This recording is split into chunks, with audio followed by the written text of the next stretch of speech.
I was standing in my grandmother's house. The corridor my grandfather had always lined with his paintings was completely empty and filled with light. I turned around. She was sitting in a chair. I said, Gran, what's going on? Everything's gone. She said, don't worry about that, honey. How's your project going? Are you working on your book? And then it hit me. Gran, wait a minute. You're dead. I want to tell you something about these moments because they're not like ordinary dreams.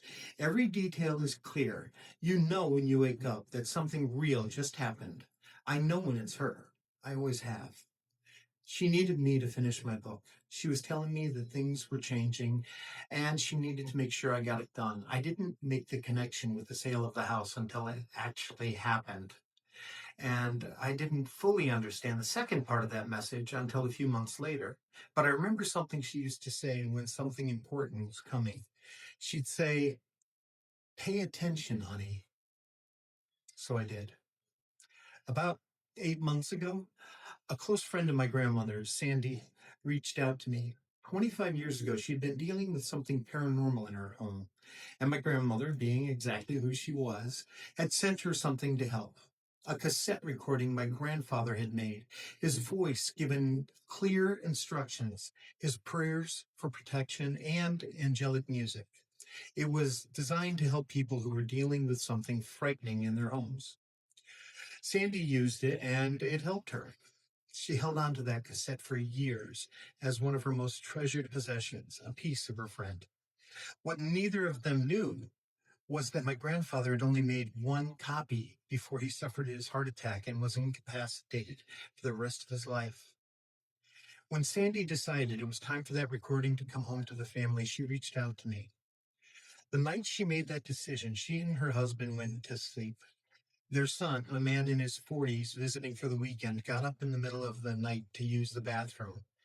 He glanced down the stairs to his parents' room. There was an elderly woman standing in the bedroom doorway, dark hair pulled in a bun and holding a chicken. She turned, looked at him, and smiled. He was completely embarrassed because he was standing there in his underwear with a strange woman looking at him. And then she was gone.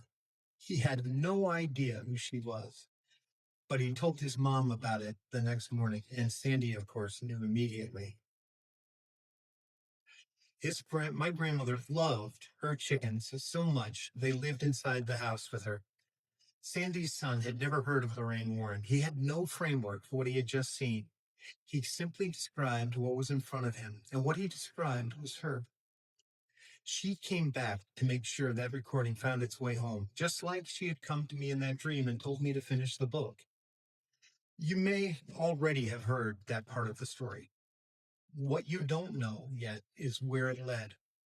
44 years, 6 continents, 10,000 cases, and what I found in all of it isn't what the horror movies have told you. It isn't what anybody has told you. My grandmother came to me and asked me to finish this book. I promised her I would. It's finished. Pre-orders open April 15th on Amazon, and it launches May 1st. I'll see you there. Thank you, Graham. It's finished.